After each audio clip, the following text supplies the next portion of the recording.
We've done everything you've asked. Everything's going according to plan.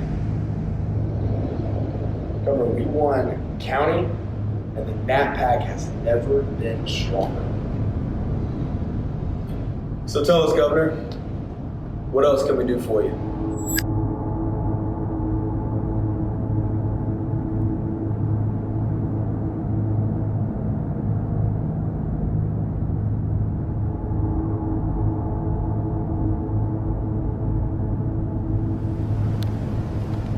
I got it from here.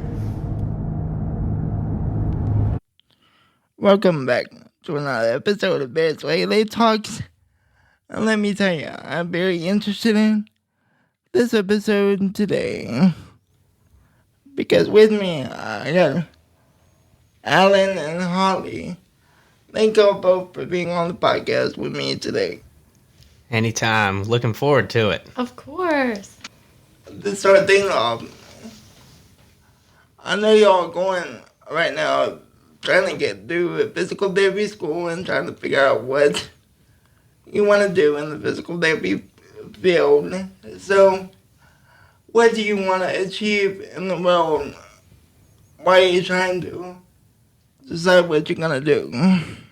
So for me, I'm kind of like using where I'm working now as like a transition stage. I'm getting a lot of experience from the IV rehab right now, so that's kind of what I've been using it for, and I love working with all the different patients and getting to understand better how the PT world is. So for me, I'm kind of like using it in the same way, trying to get as much experience as possible. One of the reasons why I want to become a physical therapist is because I look forward to helping people, and that's just one of the many ways that like I can just combine my interests together and help people with my own interests. So that's just something that I love. I've always thought it was super interesting, and working at Ivy right now, I've been able to get that experience to help me take myself one step closer. That's very cool. And I know one of y'all is a great movie lover. So, what is the best movie that impacted your life, and what movie did you take it as a story and made it a life lesson? So this was like a really hard question for me, just because I love every movie. One of my favorite movies ever was probably Interstellar. I couldn't say that I really learned a life lesson from that movie. One of the movies that I would say that I learned a life lesson from was I Can Only Imagine.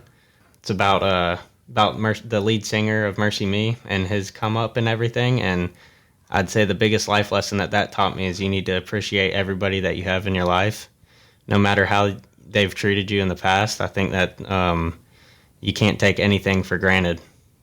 Yeah, when I'm thinking about my favorite movie, it is hard because there are a lot of movies out there. But I feel like as a child, my favorite movie was always Soul Surfer. I really enjoyed the storyline of it. Yeah, she was going through a shark attack, but then the even bigger picture of that, I feel like, was how she was continuous on believing in healing and her love for the Lord. And I believe that there was so much more and a bigger picture to that story. So I did really enjoy that movie. And I feel like that was kind of a huge inspiring and storyline.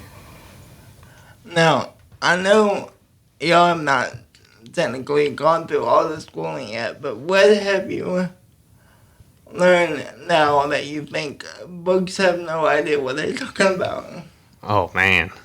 I think the one thing that I've learned outside of the books, I don't know if I could say that the books don't know what they're talking about, but the one thing that I have learned outside of the books is how to communicate with people and how to communicate with different patients along the way.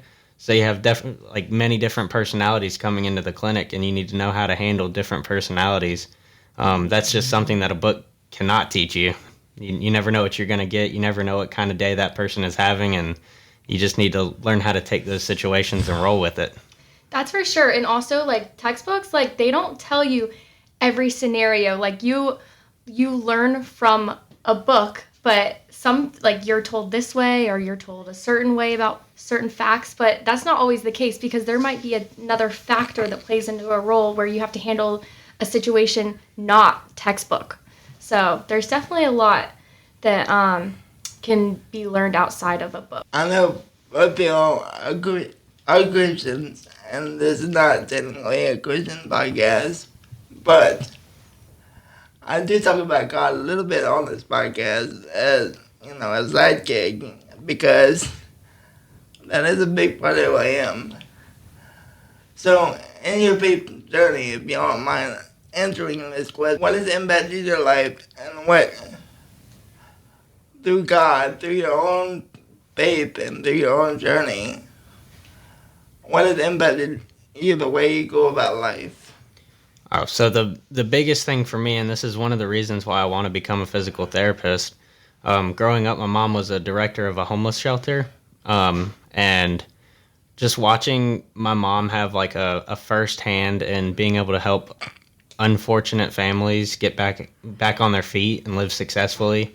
That was a very moving thing for me as a child. Just watching the appreciation that these people had, and just watching little miracles happen in everyday life, praying over these families, and just eventually just watching them grow from being at the very bottom to getting back to living the way that they want to live. It's just something that sparked so much inspiration and motivation in me. Definitely helped me along with my walk with Christ. It was something that showed me that he is real. There are little miracles every single day. And that's something that I definitely keep my eye out for, is just watching like little things happening like that. And it just inspires me and motivates me every single time like I see something like that. It's very exciting.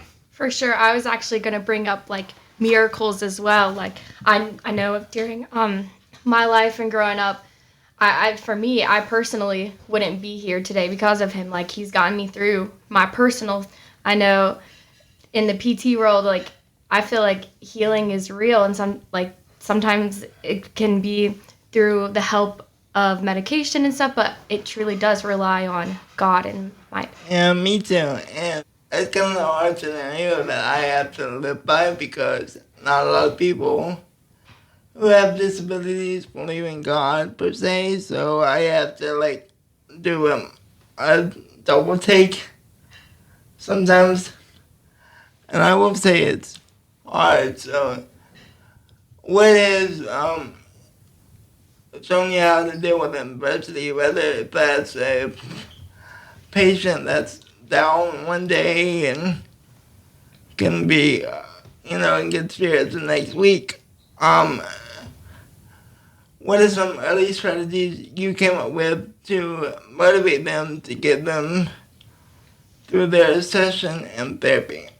So, like, some people do come in and they're not having their best attitude. They don't feel as well when they come in. So I feel like a lot of it is energy. So if I come in and I have like a positive energy and I'm ready to go get at it, I can kind of bring up their energy. I feel like if that happened to me actually today. I was working with a patient, and they came in, they were telling me that they were really tired. They almost didn't want to show up today. They were really close to canceling. And I just kept talking to them and kept trying to motivate them. And by the end of the session, they felt good. They were glad that they showed up. They were glad that they came. And they came out feeling a lot better than they did when they originally came in. Yeah, I would say pretty much the same thing, like just keeping the energy up. Like I said earlier, you just never know what people are going through in their day-to-day lives. Everybody's living their own life.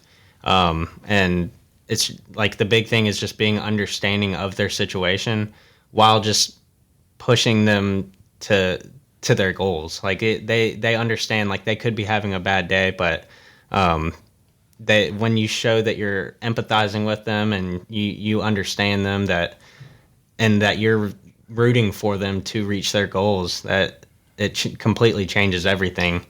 It can help motivate them and get their energy back up. And so that's a big thing for me, is just not only keeping the energy high, but empathizing with them. Like you got to understand where they're coming from and see the other side. That's really good. I can't really add to that. Okay. So we mentioned movies, all that kind of stuff, but I'm interested, based on the world we live in today, I know you may not know this now, but what are you hoping is show people that it's possible through physical therapy, whether if that's your friends or your family or, whoever you come across with. They're like, I don't know, physical therapy is the right thing for me.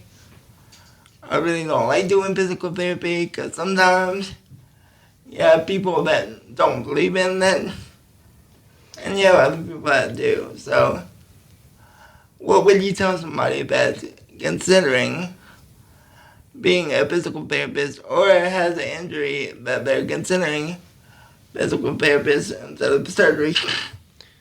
Well, I mean, being a part of like the field, like physical therapy field, I obviously support it.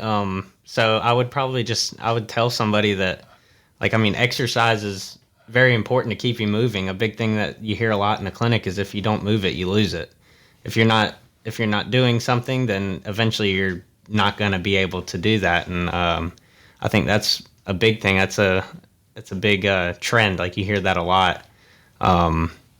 Another thing is that, like, I mean, you just got to kind of keep motivating them. If you can add on that, Holly. Yeah, I can definitely agree with that for sure, because there's a lot of people who come in and they might not think it's the thing that's 100% best for them, but if it's going to still do something for somebody either way, because movement in your body is always going to be good for you, whether it doesn't heal, whether you have to go back to the doctors, then come back to physical therapy. Like, physical therapy is still going to be beneficial to you either way, because you are getting in physical activity, which physical activity isn't bad for anybody. Like, it's going to be healthy. And the way that we're doing it for people, we're not going to give them something that they can't do. We're going to make sure that they're able to do it. And if not, we find a different route. We go a different way with what we're doing with each patient. So, and sometimes there are those patients that don't respond the best to some things. For sure. They may not like progress the way that they want to, and that brings us back to the point that we were just talking about. Like, that might be one of the situations that makes them kind of down on themselves. They're not seeing the progress that they want to see, and that's where the attitudes come in. You have to keep the attitude high and positive.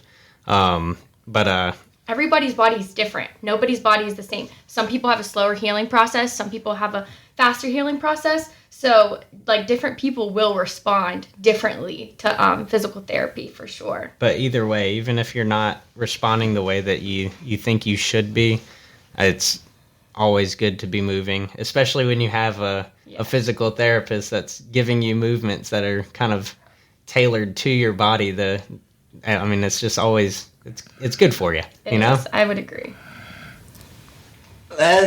Last question. Would you be ever interested in owning your own clinic and running your own clinic, or would you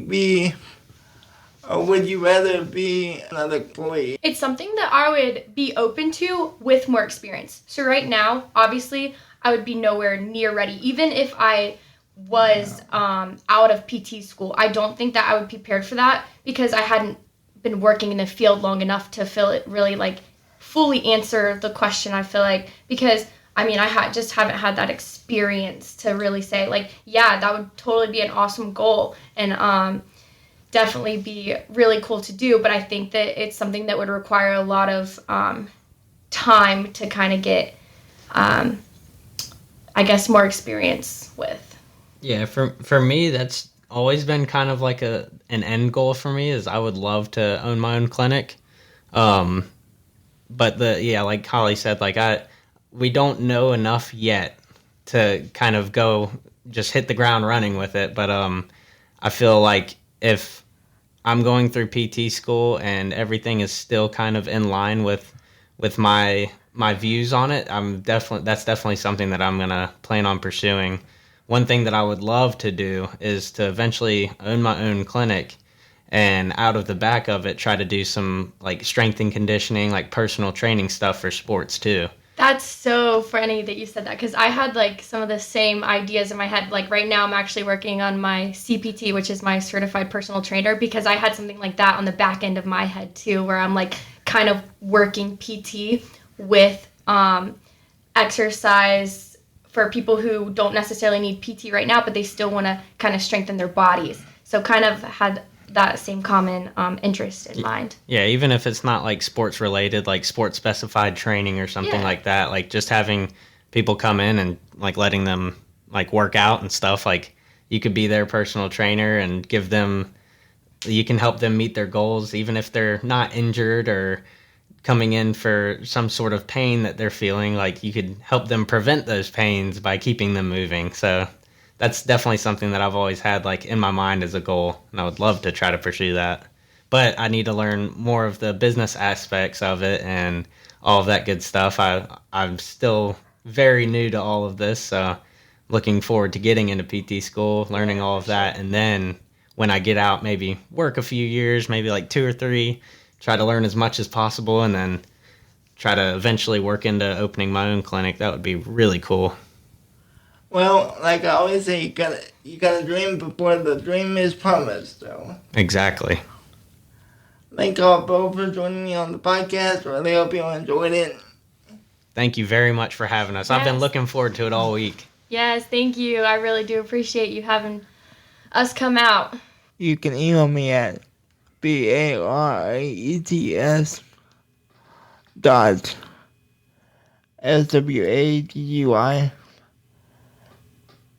LIFE at gmail.com.